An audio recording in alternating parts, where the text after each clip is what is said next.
Okay. Hello, everybody. Welcome to this brown bag, the latest in our brown bag colloquium series here at the Humanities Center. My name is Jamie Goodrich. I'm the director of the center, and it's my pleasure to welcome you all to this talk, which promises to be very interesting indeed. Our presenter today is Stephen Chrisomalis, who is a professor of anthropology and a faculty member in linguistics at Wayne State. He is a linguistic and cognitive anthropologist whose primary work focuses on sociocultural aspects of numbers and mathematics, which is such a great topic. His work spans linguistics, anthropology, ancient studies, cognitive science, and history of mathematics. Dr. Chrisomalis earned his PhD in anthropology from McGill University in Montreal and has served on the faculty at Wayne State since 2008. In fact, we were hired at the same time, different departments, of course. Since 2009, he has been engaged in long-term ethnographic research with the Math Corps program, focusing on mathematical discourse, linguistic standardization, and social norms, which has been funded by the NSF Advancing Informal STEM Learning Program and has resulted in 5 peer-reviewed articles to date. He is the author of 3 books: Numerical Notation, A Comparative History, which came out from Cambridge University Press; Human Expeditions, inspired by Bruce Trigger, published by University of Toronto Press; and Reckonings, Numerals, Cognition, and History from MIT Press, as well as 28 peer-reviewed articles and chapters. Today's talk is his 8th presentation at the Humanities Center, and he has been supported by a Humanities Center faculty fellowship. And again, I'm very excited about this, so I'll let him take it away. Thank you all for joining us. All right. Thank you very much, everybody. Thank you for so many of you who are here in person, and thanks to everyone also who's here on the Zoom call. Thank you to Jamie and to the Humanities Center for giving me this opportunity to give this talk and for funding the archival research that's the foundation of the work that I'll be discussing today. I want to thank especially those who are here who are from the Lee family and who to hear what is a very truncated part of what has become a much larger biographical project.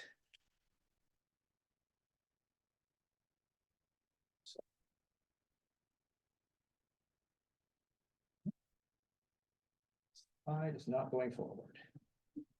There we go. So let's begin at the end.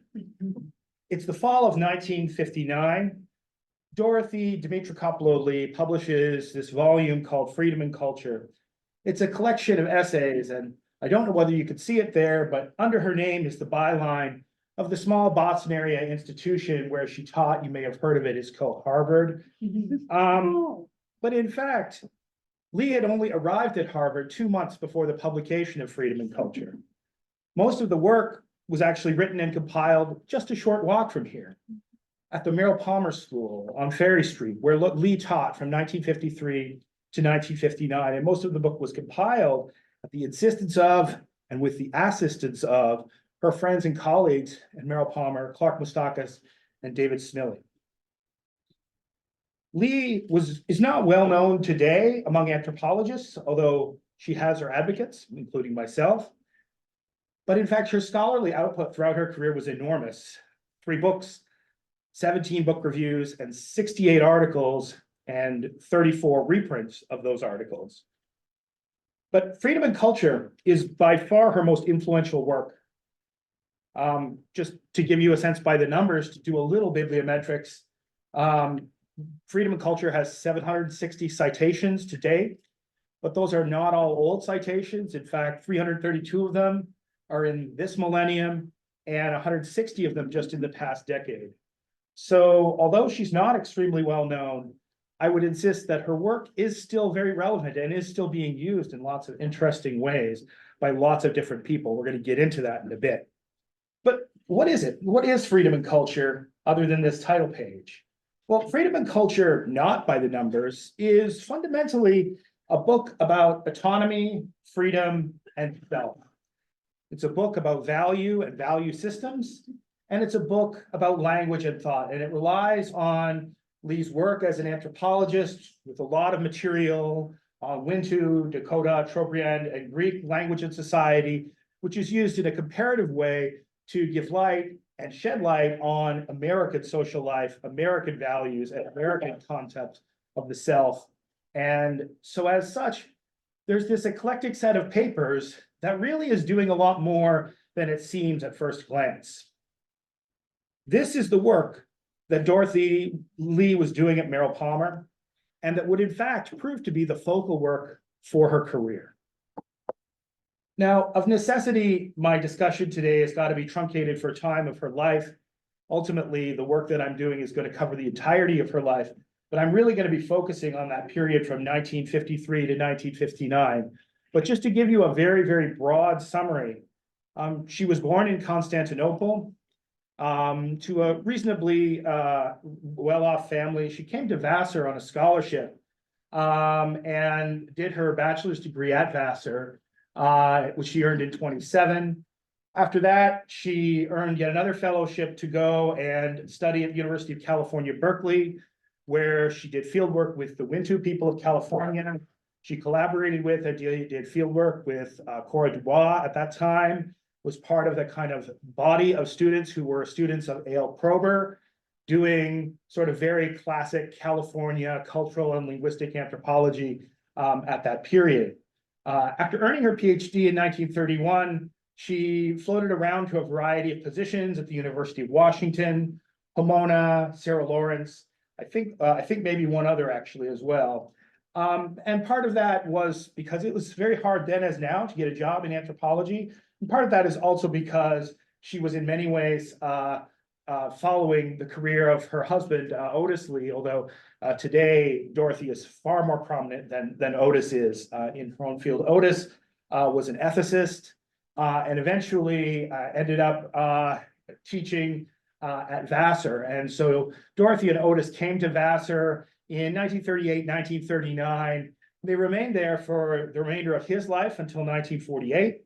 And then after his death, Lee stayed on the faculty of Vassar for a while, but then eventually found that uncongenial for reasons we'll maybe be able to discuss today. She was on leave for a while and had various federal and grant-funded positions, and then ended up at Merrill Palmer, where she was the chairman, their word not mine, of social development and the chairman of graduate studies. And as a former graduate director, I have great empathy for anyone who takes on such an esteemed role. You're laughing, but you're my graduate students, all of you. After her time at Merrill Palmer, she went on to positions at Harvard, where she spent a couple years. Her position at Harvard was really a multiple one. She had multiple appointments at Harvard. By 1961 or 62, she had moved on from there to San Fernando Valley State College, which is now Cal State Northridge. And then the last few years of her active career had a variety of positions, again, at a variety of institutions. She died at the age of 69 in Cambridge, Mass. Okay, let's talk about Merrill Palmer. Many of you will know that the Merrill Palmer School has been centered around child and family development since its inception in 1920. It recently passed its centenary and is now, and has been for many years, part of Wayne State University as the Merrill Palmer Skillman Institute. And MPSI funded my research when I first came here to Wayne State. And so I kind of see that connection between my work and Dorothy's, although in many other ways we're very, very different. That connection is there, and I'd like to think that that legacy is there. So we see here, this is a little piece from the Free Press where Lee was named to her post in November 52, but I don't want to focus on the article at left, but I want to focus on the letter at right. And this is one of literally hundreds of letters that Dorothy exchanged with Margaret Mead over the years. Mead was one of her champions. Mead probably needs no introduction to people in this room, or really if people know of any anthropologist today, probably Margaret Mead is still near the top. Mead was the champion of Lee coming to Merrill Palmer, both in terms of advocating to the Merrill Palmer folks, but also to advocate to Lee that this would be a position that she would want, that would be suitable and amenable for the kind of work that she does. Now, let's talk about that. Mead was a consultant to Merrill Palmer for some years, for about 2 years before Lee came. She gave talks, But Mead was ensconced in New York City at the American Museum of Natural History. She was never a full-time or permanent faculty member of Merrill Palmer, nor would she have been able to, given her other responsibilities. So in many ways, what she was doing was placing one of her close friends and advocates here at Merrill Palmer because of her understanding of the role that anthropology might play in an institute which hadn't had a full-time cultural or linguistic anthropologist before that time. It was about advocating for a change in the curriculum of Merrill Palmer as much as it was advocating for her friend and colleague, Dorothy. We see here that Lee is saying that, talking about her visit in October of 52, Mrs. Knapp is Dr. Pauline Knapp, who's the director of Merrill Palmer at the time, and really that she was really taken very positively with that, and within a month or so had accepted the position. We can actually see on the back end the discussion between Knapp and Mead. That's also in Mead's papers in DC at the Library of Congress, where we can see on the other side, they're both writing to Mead and saying what a good fit this is. That they really are advocating for this match, which then would result in Lee coming to Merrill Palmer in February 1953 and starting this highly productive part of her career. So at Merrill Palmer, Lee was the first person who was a full-time cultural or linguistic anthropologist. They did have a biological anthropologist who kind of did human growth and development kind of work before that time. But in terms of cultural anthropology or anthropological theory, Lee was the first. She's also the first full-time linguistic anthropologist to work at any Detroit institution. Wayne State, which was Wayne University at the time, did not have such a thing. University of Detroit didn't have such a thing. It had never existed in this place before that time, and Lee was the first. And maybe this claim is overblown, but given that MPSI is now part of Wayne State, I'd like to claim that she's the foremother of linguistic anthropology here at Wayne State, that she's the first and maybe the best, although I don't know. There's others of us who I think, are pretty good too, but I'm gonna stick up for Dorothy. Anyway, she never, of course, had any affiliation with Wayne or Wayne State. That wouldn't have been a thing at the time. Merrill Palmer was its completely owned independent institution, but she was located and did her work just a few hundred yards down the road in Freer House, which of course you could go visit today. It's lovely. I see my colleagues from Merrill Palmer are here. It's wonderful. So what's she doing there? Well, at Merrill Palmer, Lee begins to publish a set of extremely interesting theoretical papers. She is also, while there, teaching the core graduate curriculum. So she's teaching the core of the graduate curriculum for the first several years of her appointment there, which is across the entire field of child and family development. She's not just teaching anthropology to these graduate students at Merrill Palmer. And then to undergraduates and graduate students, she's teaching cultural anthropology and she's teaching language and culture, the kind of things that was the real meat of her work. But you can look at these papers and you can say, well, these actually don't look like very anthropological titles. Some of them are mentioning culture, which I suppose makes them anthropological, but there's something else. And I think that's really important to dig into what that is. Some of the central themes that Lee is investigating at Merrill Palmer include, first and foremost, freedom and authority in American and small-scale societies. So using her own fieldwork with Wintu and then looking at other societies such as Hopi, Lakota, Trobriand, she's looking at questions of freedom and authority. What does it mean to be free? And how are these ideas encoded in language? She's looking at individual autonomy and equality of opportunity. She's very interested in not just what does it mean to be free from, but what does it mean to be free to pursue one's own autonomous goals. She's interested in value and ethics. And by that, she's really not just talking about ethics as narrowly construed within philosophy, but in a much more broad sense of what are the values that societies adopt and how do those values get shared among their members. Especially at Merrill Palmer, she becomes interested in child development and education, especially in America.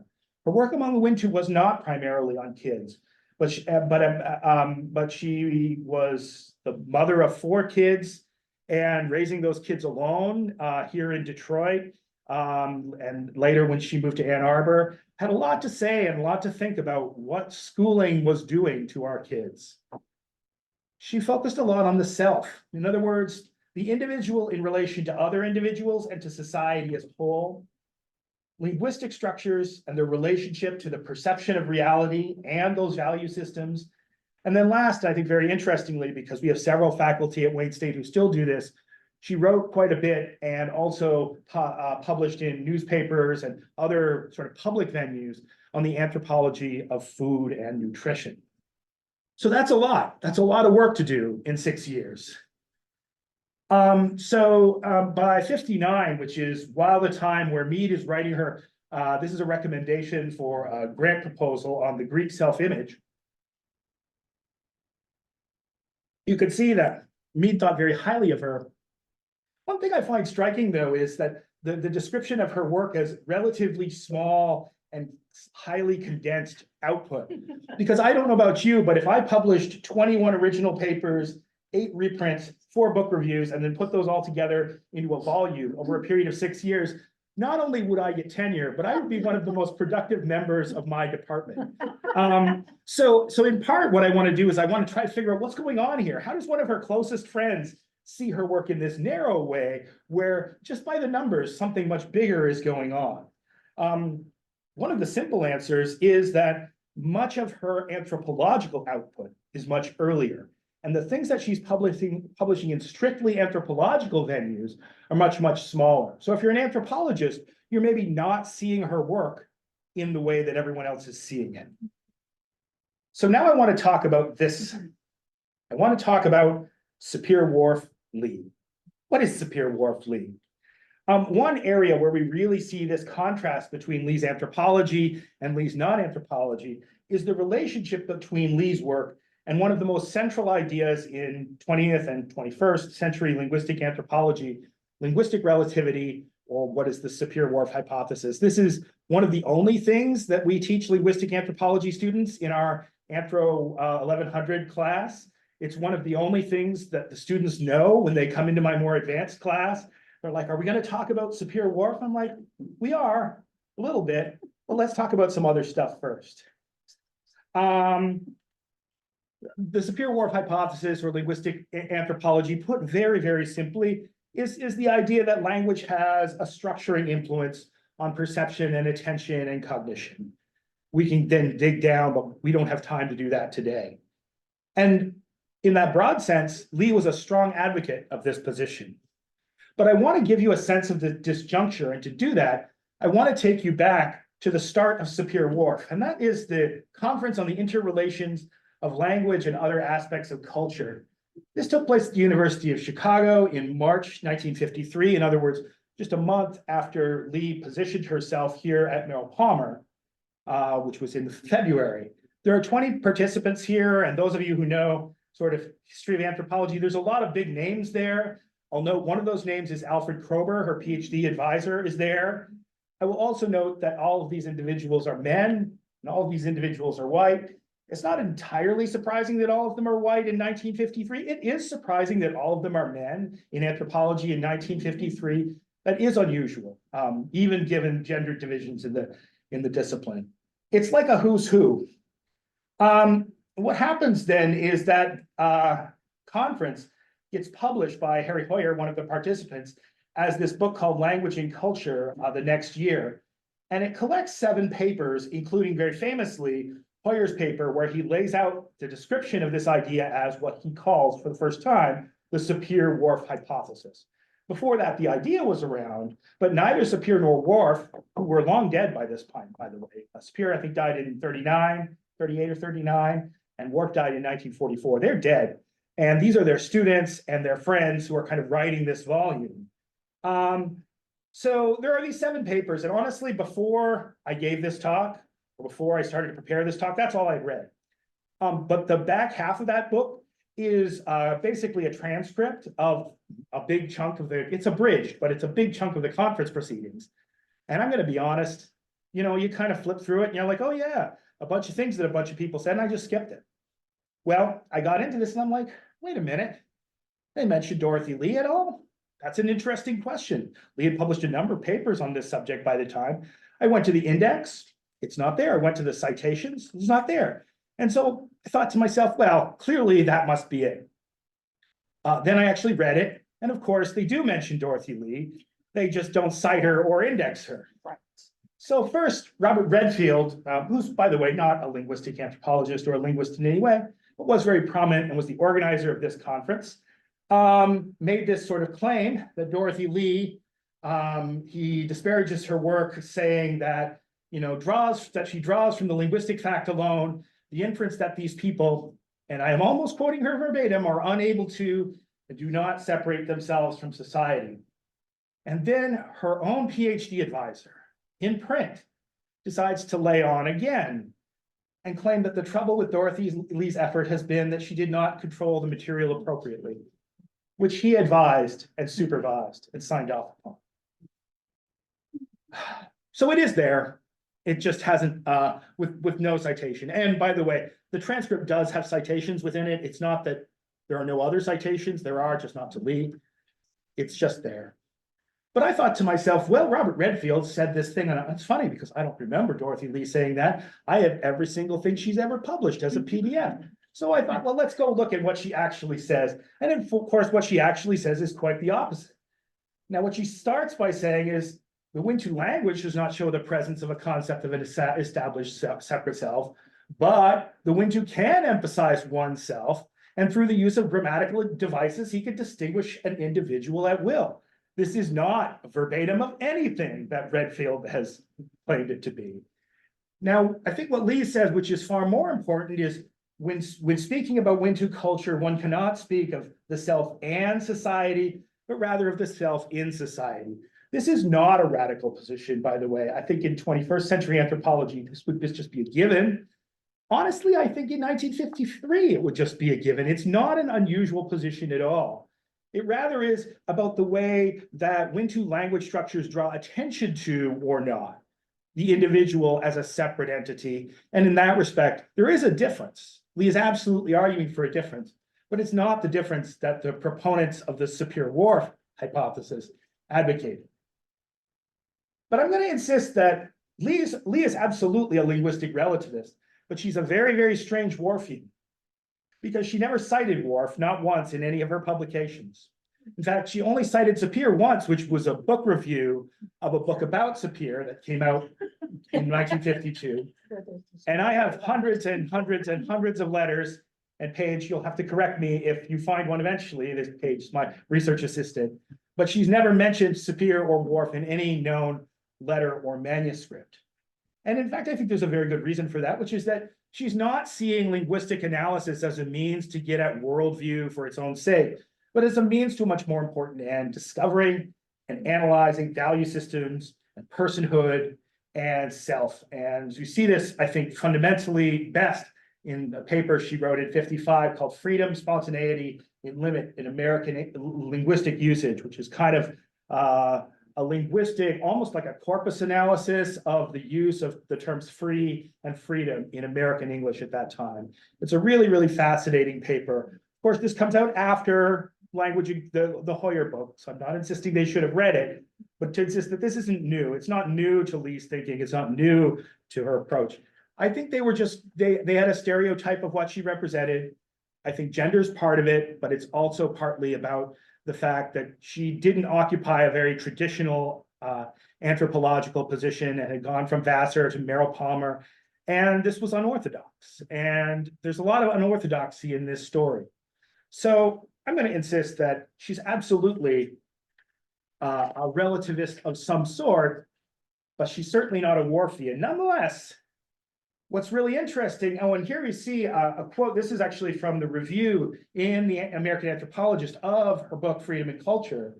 And David French, I think, characterizes her correctly, not as a Whorfian, but closer to being a cultural determinist. And while I think that might be a little bit overblown, it's not wrong. Absolutely, for Lee, language is not separate from culture. And so it's language and culture co-creating these value systems and systems of the self. And the quote that French has pulled from Lee's book I believe that it is value, not a series of needs, which is at the basis of human behavior, very accurately reflects the way that Lee saw the world, that value systems, which are culturally structured, are playing a very, very significant role in determining behavior. What's interesting, and I'll tell you, this is a great paper. It's one of the first papers in my subfield of cognitive anthropology, Werner and Kaplan in 56, again in The Anthropologist. And this is how I encountered Lee for the first time. Before that, I probably knew of her as a name, but here they foreground Lee very clearly, and they are then seeking to go beyond the Sapir-Whorf-Lee thesis as it is usually presented. So I encountered Lee by running into this paper and then thinking, who the heck is this? And then I looked her up and I'm like, oh, Meryl Palmer, you say. That's a thing I should know about. So that's how this project got its inception. Now let's move along. John Levitt, who is really one of our preeminent modern advocates and discussants of linguistic relativity, or as he has it, linguistic relativities, defends Lee, pointing out that at least for Wintu, she was not just using language alone, but was using language along with other sources of information, such as myth, such as narrative. I'm not going to defend Lee 100%. There are other places where she really does rely very, very heavily on linguistic data to make that argument. It's almost like saying, well, the language tells you what the culture is, and how do you know what the culture is from the language? And that is tautological. But Levitt, I think, is right that this is not what she's doing all of the time. It's more than that, and it's more important than that. But I will also say that this chapter, which is called Linguistic Relativity, Sapir, Lee, and Whorf, has 4 paragraphs on Lee in a 20+ page chapter. It's mostly about Sapir and Whorf. I think partly that's because Lee just hasn't been appreciated or considered in the same way, although there are many, many publications that could be brought out in her defense. But now I want to move along, and I want to understand Lee's linguistic relativity and the relationship of her work to another body of theory, which is media studies, and especially what's now known as the Toronto School. So the Toronto School, the 2 key figures I'm going to have time to talk about today are Edmund Carpenter. Carpenter is a visual and cultural anthropologist, a generation younger than Lee, but would eventually become a staunch friend and advocate of her work. And Marshall McLuhan, very famous, sort of seen as a pioneer of media studies and this field of media ecology. And so this school of thought, which focused at the University of Toronto and also included people like Harold Innis and Northrop Frye and others, really advocated for a much more experimental and radical approach to understanding media and communication than had previously been the case. And the journal Explorations, which was published basically during the time Lee was here at Merrill Palmer, out of the University of Toronto, had 9 issues, and Lee had 5 articles in those 9 issues. She was basically the most significant contributor to the body of work laid out in Explorations, which was co-edited by McLuhan and Carpenter. So very briefly, to talk about this influence a little more, Lee was a participant in what is called the Culture and Communication Seminar at Toronto. So she would come up from Detroit now and again to come, and here we see a bit of a transcript of a talk she gave in March of 1955, where she presents on linguistic aspects of American culture. And this would eventually become part of that paper that I referred to earlier. For Lee, language is not a prison, it's not determinism, but it recognizes what she calls the tenacity of the individual.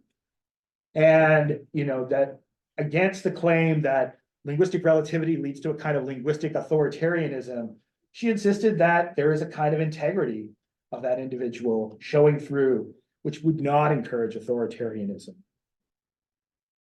Lee's work then, before, and later was deeply philosophical. Eventually, this is a passage from Carpenter from his book, They Came What They Beheld, excerpted in Playboy in 1970, and really talking about what he characterized as the integrity, what Lee characterized as the integrity of non-being. These are about sort of what does it mean to be something rather than nothing. These are not just questions of ethics. These are fundamental cosmological questions, ontological questions. These are the kinds of things that resulted from Lee's long conversations with her husband and her long time, and that, at Vassar and beyond, but then motivated her throughout the rest of her career, and apparently eventually gave us the zero, which I could talk about in another paper on another day. Eventually, Carpenter became the person who, along with Mead, was the most proud advocate for Lee's work. And in fact, insisted in many places, here we've got a bit from his unpublished memoir, which is in the National Anthropological Archives, about the fact that, according to Carpenter at least, the idea that linear and nonlinear codifications of reality, this is a paper that I've given to a lot of my students to read. It's a really interesting paper from he says 1949, it's actually 1950, but what's a year between friends? And basically arguing that McLuhan got these ideas from Lee, that these ideas, what is the heart of what Carpenter calls McLuhanism, actually comes from Lee. That's an interesting claim. I think there's some truth to it, but I think what's interesting is that both McLuhan and Lee would have denied it. In fact, very clearly, Lee did deny it. Lee actually, in a letter to Carpenter in 1966, expressed very little interest in what McLuhan had written, past maybe about 1954 or 1955, and in fact had some rather negative things to say about him. Felt that McLuhan was characterized by a rigid consistency, which gave a lie to what he was saying. She maybe acknowledged that he was a prophet, but also that he was playing to his image. That's not a new claim, by the way, made about McLuhan. It's not unique to Dorothy Lee having made that claim. McLuhan was both a figure who wrote about the media, and he was also a figure of the media. He was presenting himself on TV, on radio, in any medium where he could get his face seen, in film. He was that sort of figure. For Lee, who was in many ways a very, very private person, this was not her style. And so they were very, very different people. Lee, again, never cites McLuhan in any of her publications. And it's not because she's not citing anybody, for the record, just in case you were wondering. She's citing lots of people, like me, like Ruth Benedict, but she's engaging in these communities, but she's not doing what I think she's sometimes characterized as doing is, oh, she's a Superior Wharf person, maybe. Oh, she's a McLuhan person, well, maybe. But those stories are too simple. And I think the archival record shows a more complex story. I want to talk about this because I need to find it.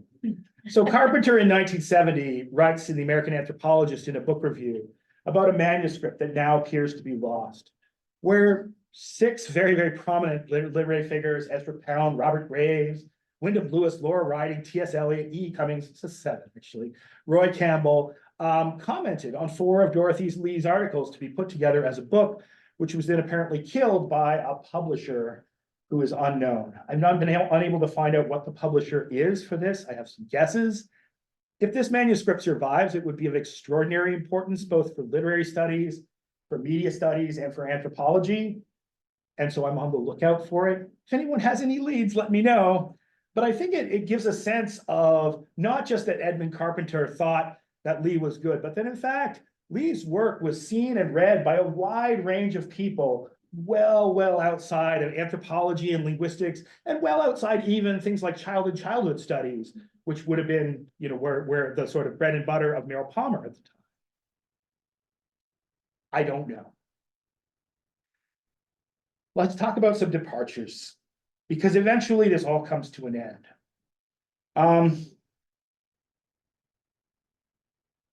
All of these had many causes. They all ultimately come down to Lee valuing her personal autonomy and her sense of self above anything else. And this is amply reflected in her writing. It's also amply reflected in an anecdote, which I think is true, but I don't know for sure is true. And it comes to us again from Ted Carpenter and from his unpublished memoir. And so the story goes that when taking a course at Harvard with Ernest Houghton, famous sort of racialist anthropologist, race scientist, eugenicist, Dorothy's knitting annoyed him. He identified it with masturbating. Her rejoinder, each in his own way. And I think that actually characterizes a lot of what goes on with Lee and her writing. It's not that Lee changes over time, but Lee feels that she's been consistent and that other things have let her by. Other institutions have let her by, other places, but other disciplines have let her down or moved on past her. It's interesting that Meryl Palmer is actually not one of those. She does eventually find Meryl Palmer unsuitable for her life. And for a long time, Abe Maslow's hierarchy of needs, humanistic psychologist, who's again, one of her very, very strong champions, and we'll be going through her papers soon enough. Their letters, they have dozens of letters back and forth from the 50s. And Maslow wanted to bring her to Brandeis, where he was situated, to be the new chair of anthropology. Just as an exercise in alternate history, it is amazing to imagine what anthropology would have been if that had happened. It didn't, for various reasons. But one of the reasons was that Lee herself, in writing Here's to Margaret Mead again in 58, recognizes that she wasn't entirely sure that this was actually a good fit. She was who she was, and she knew who she was. And so moving beyond that would have been a challenge. And so she wanted to insist that she maybe wasn't well suited for it.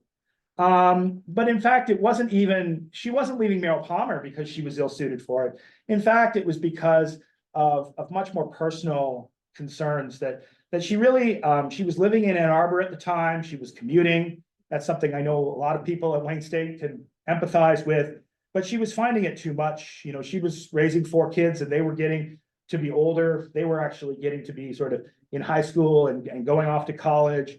But, and this business of living in 2 cities means that she is nowhere, could form no ties and no roots here.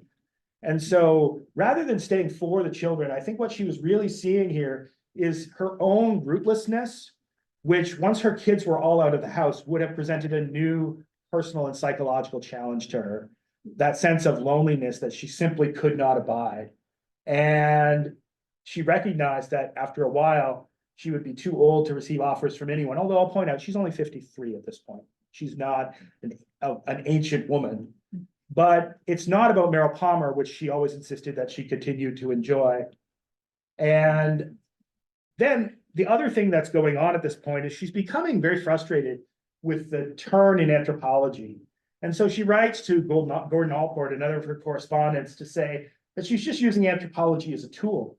And it's in particular the teaching of anthropology for anthropologists that she finds no longer to her taste. It's not anthropology itself.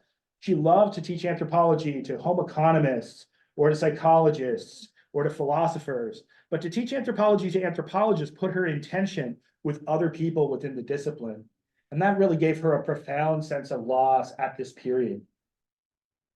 And so eventually she goes to Harvard and almost immediately starts writing Carpenter, saying that she's doing these anti-anthropological things and trying to incite everyone around me to rebellion. Anyone who has a sense of the history of the Harvard anthropology department can actually get a really strong sense by this point of how this fit would have worked. Very, very poorly. Our Harvard alum, Dr. John, clearly recognizes that this would have been a mess, and it was a mess. Her position at Harvard, actually her position at Meryl Palmer was the last time she ever held a single job for any length of time. She always had multiple positions at that point. And so Harvard FAS Dean McGeorge Bundy, who later became very prominent in federal politics, called her the fraction woman because she had 3 or 4 different appointments at Harvard, which were kind of cobbled together as a career. So in a sense, I mean, there's a real sadness here. She had left the stability of Meryl Palmer for understandable reasons, but had come into a situation that was ultimately untenable. And she very quickly decides that she needs to get out of there. But in fact, what this led to was more fractions. And so this is a letter to me from 1965. It's on Iowa state letterhead. So she's in Ames and she's talking as if she is at Duquesne, which is in Pittsburgh. She's actually commuting semester by semester between Ames, Iowa and Pittsburgh to teach a semester here and a semester there. Actually, Meade writes back to her, this is like, I don't understand. You're saying Iowa, but it's Duquesne, and how do these fit together? And the answer is they don't fit together. That she's basically building this sort of late stage of her career in a very haphazard way. It's almost like she's gone away and going away from anthropology. She's had to move wherever they'll take her. And yet she's despairing her lack of roots in the neighborhood, one university, and even in a discipline. And it impeded her ability to write. And as she says, in these last years, I can only talk. Carpenter talks about another thing, which is what he calls the silent dialogue between Dorothy and Otis Lee.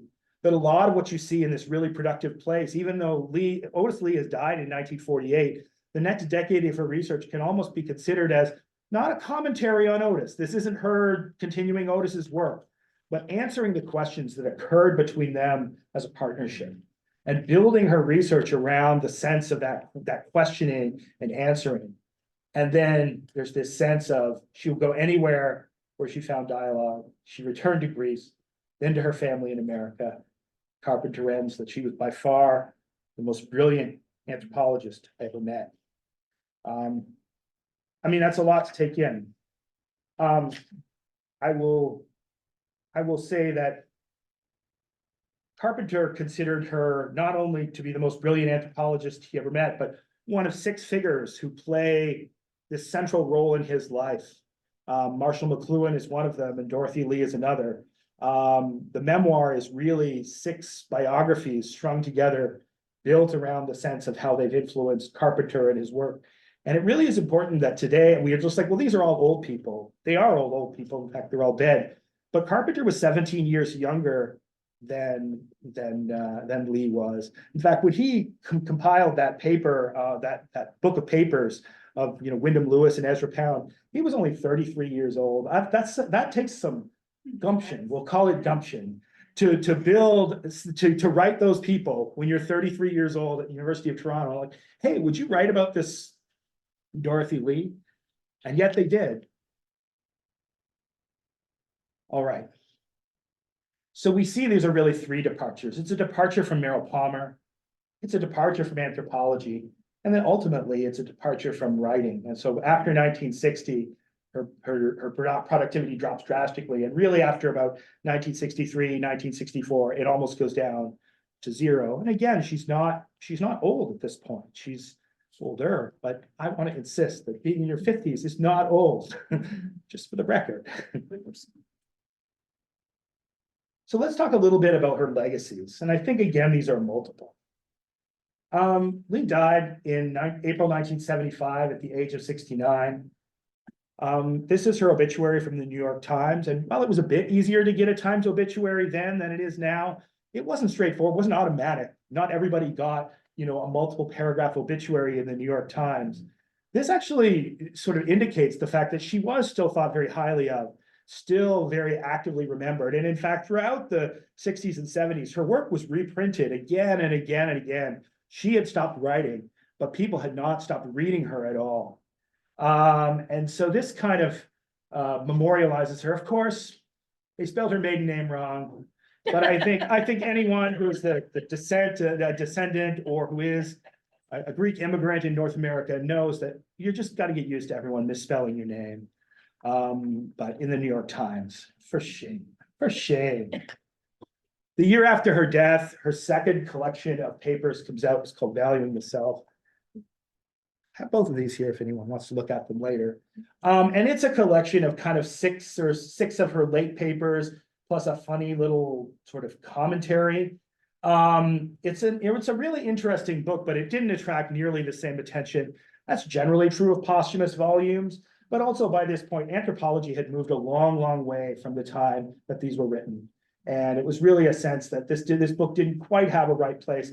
It was reprinted. It had a Waveland reprint in the 80s, and it has had its advocates and champions.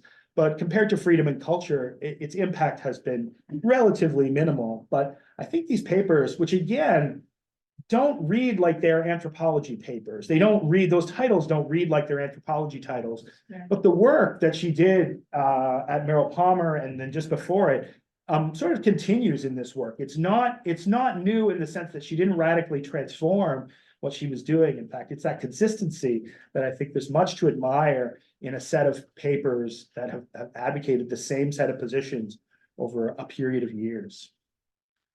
Lee actually has quite a bit of influence today, 507 citations across all her works since 2011. Most of that is not in anthropology. Much of that is in this field of media ecology, which is where media studies and communication meet and talk to one another. She is cited quite a bit by the people who work on this kind of neo-Whorfian analysis, in particular for her work on Wintu evidentiality, how Wintu propositional statements are made and how truth claims are made. In child and childhood studies, family studies. She has an enormous and to me, very surprising influence in ecofeminist and anarcho-socialist philosophy. Murray Bookchin and others really were advocates of Lee's work, even though as far as I know, Lee wouldn't have identified as an anarchist or an anarcho-socialist.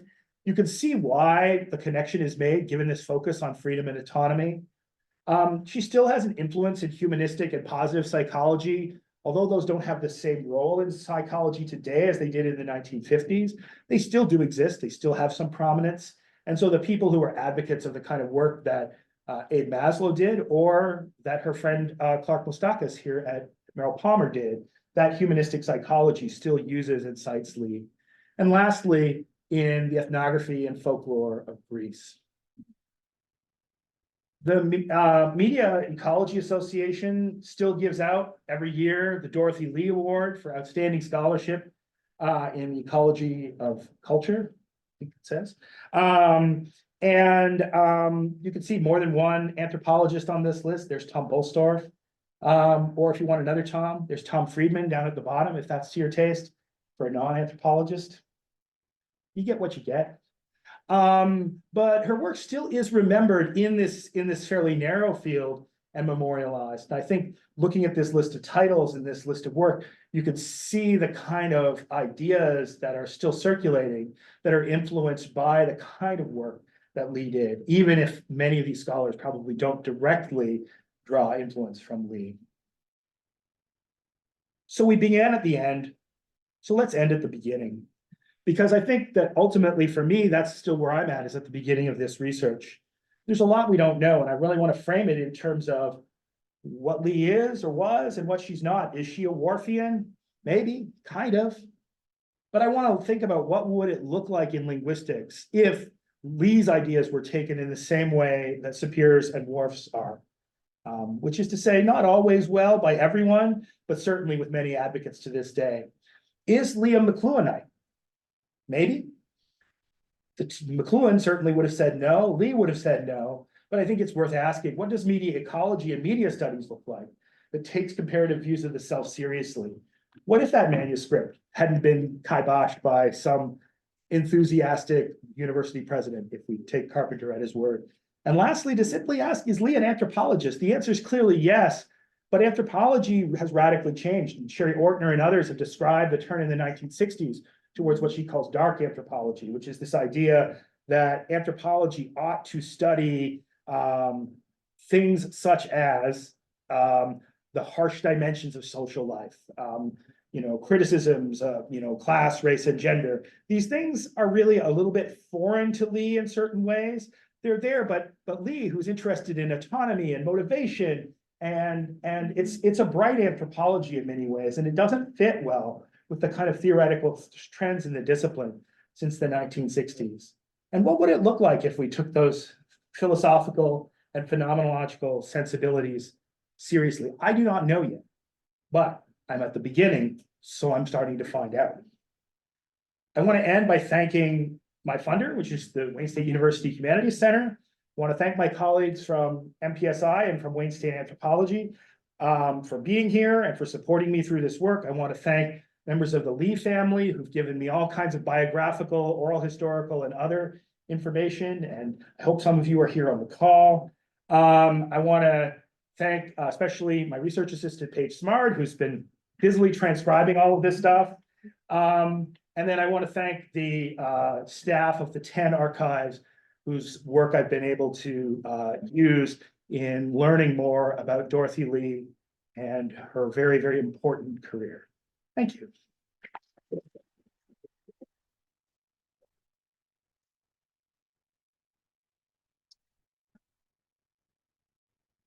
Thank you so much. As an archive rat, I've really enjoyed that. Questions for Professor Chrisomalis about this fascinating project? And we'll be looking for hands online, but also hands in the room.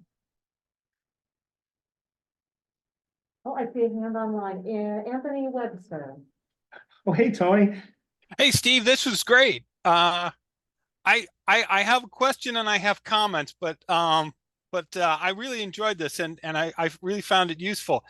One thing, and not to be a defender of Hoyer, but his 1953 paper, which is in the Kroeber volume, Anthropology Today, he does cite Dorothy Lee. He has a nice little discussion of Lee there, and then it completely disappears in the later paper, which is an interesting kind of thing.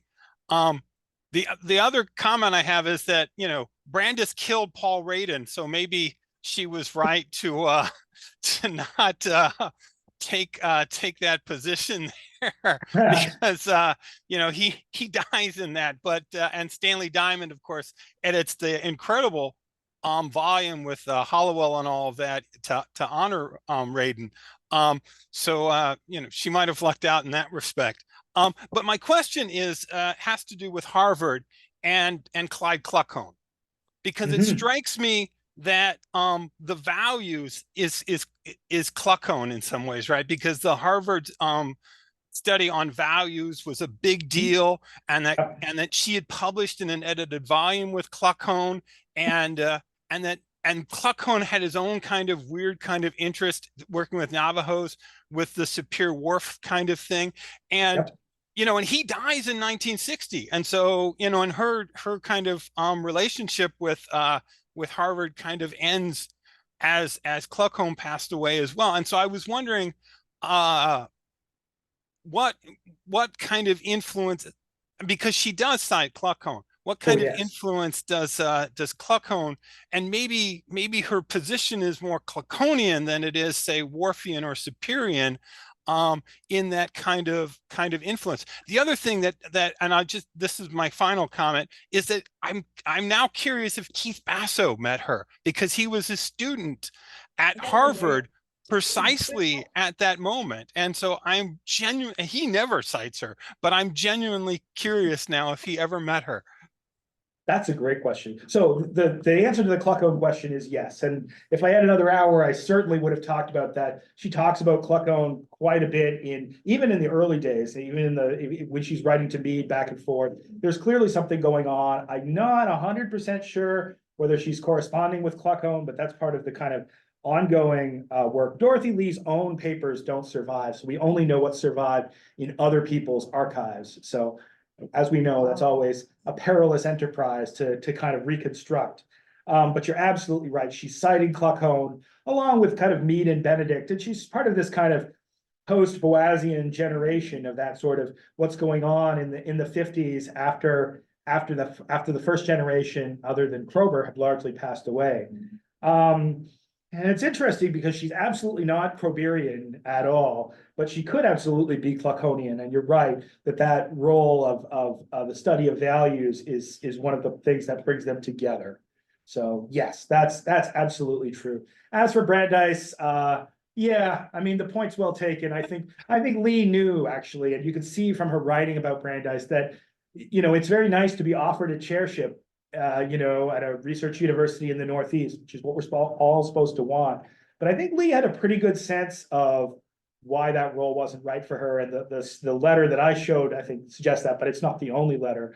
Her correspondence back and forth with Maslow also shows that she's like, it would be great to see you, Abe, but maybe not the anthropologists who are there. And it's not even about Radin, who, is really quite old at this point, and I think quite sick, actually, at this point. I just to follow up, and then I mean, Braden and Lee strike me as very similar kinds of figures in anthropology. They were both always kind of on the margins, and yet I think they have inspired a particular kind of loyal following to them, but in their own kind of in their own way, they were never the center of anthropology, and so it's interesting that she would follow. No other person could she have followed than I think Paul Radin, who would have been precisely the person for her to Yeah. follow. And you know, Ted Carpenter is actually very much that same kind of figure who has like, yeah, I mean, he has champions, absolutely, and in visual anthropology, there's a role, but they really had a sort of a common understanding. And when she eventually goes from Harvard, she goes to San Fernando Valley State College, which is now CSU Northridge.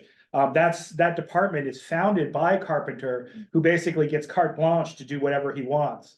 And so she goes there for a year or two, but even that was not enough for her. It didn't have what she wanted, and she couldn't deal with the kind of anthropology that she was being sort of pigeonholed into. So that part is definitely for another paper or book or whatever.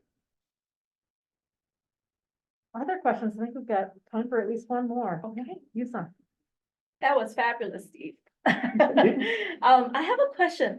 You know, it seems to me that she's coming back to these kind of autonomy and self kind of interest a lot, right? From your talk. And I was wondering whether any of her lived experience as an immigrant played any role, because it is also kind of going back to the theme of, I want to have a root, I want to settle down, but I can't, that kind of thing. Did you glean some insights from the archival material that suggests any kind of connection between her immigrant lived experience and the kinds of scholarly interest and insight she developed? Yes, but it's really tricky because she is absolutely a Greek immigrant, but it's complicated. You know, she was a Greek immigrant whose primary education in Greece was at Protestant schools, and she was not Greek Orthodox. And so she actually always felt a little uneasy. She certainly knew Greece, and she wrote about Greece and published on Greece. It's not that she wasn't Greek, she was. But she also recognized that she kind of had a dual position there too. And I mean, she was born in Constantinople, yeah, she right? was. And she came here as a student on Right. a scholarship. You know, she comes from a very academic family. I believe her brother was a philosopher, and I think there's so it's not the kind of Greek immigrant experience that I think a lot of us know, like my Greek experience, which is, you know, my great grandfather comes with $10 and goes and starts a restaurant, which is a great experience, by the way. That's no shame on that. But it's a different life. And so Lee wasn't, Lee certainly, you know, was interested in Greek immigrant experiences. And she wrote, you know, importantly on Greek self-image. That was the grant that me wrote her a letter for, was for her to do field work in Greece. And ultimately, at the end of her life, she was dividing her time between Greece and America. But rather than, it wasn't like she just had a lifelong dream to go back to the old country and stay there forever. That's not the right story. The story is much more complicated than that. But I think it's a kind of rootlessness in every possible respect. So. Hi, I just also have to commend you, Steve, on sort of this tribute to interdisciplinarity that is in this story too, and with Melissa and kind of from the Institute of Americana. But as a linguistic anthropologist in the Institute of Gerontology, I so related to the whole narrative. But particularly the fact that I guess part of the story is that she felt she could do her work in this institute, and this idea that it's always amazing. You don't know people's training or what all the things they're thinking about when you see them in the hallway, scholars or anyone else at the hall. And I just think it's the onion you're peeling back is so amazing. As someone who studied the Superior work, I never knew there was a Lee, and so now I'm like, oh my gosh, I gotta reread them all. But it's such a contribution to the field of linguistic anthropology, but also to sort of attribute to interdisciplinarity. So there could be another way to sort of circulate this work. And it's really tricky, I think, just for linguistic anthropologists in general, even those of us who are within anthropology departments. I wrote an essay some years ago, which described linguistic anthropology as anthropology's thumb, and then debated whether it was vestigial or opposable. And that's because, you know, there's very much a sense of, oh, like, linguistic anthropology, that's just a little sub branch of cultural anthropology. Isn't it nice that you folks are down there doing that thing? And I should say, while I don't feel that way in my own home department, there is still always this sort of tension of, am I really an anthropologist or am I a linguist? Of course, I'm appointed in the linguistics program here as well. And so there's never a happy home for any linguistic anthropologist. But you're absolutely right that for somebody like Dorothy Lee, who is also having this ambivalence about the entire anthropological enterprise, I mean, if she was happy to be a sort of a 1960s anthropologist, then I don't think she would have had the late stage career that she had. It would have been a very different look. But it's because she's constantly writing those. I've just given a small sample of the letters she has complaining about anthropology. But I want to emphasize, it's not that she's complaining that I've changed in anthropology. No, she's complaining anthropology has changed.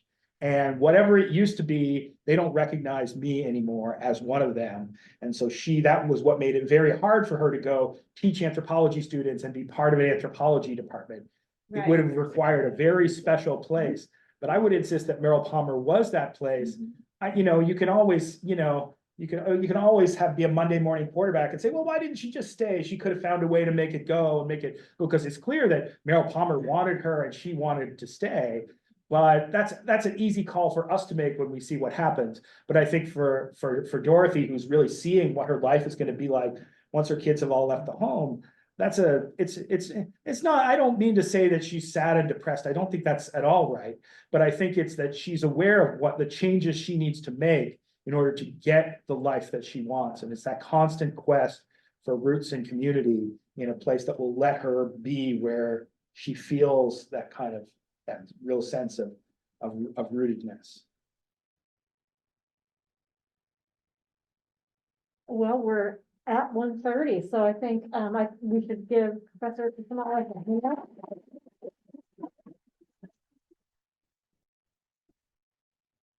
And I encourage those of you in the room to follow up with him in person here if you'd like to chat.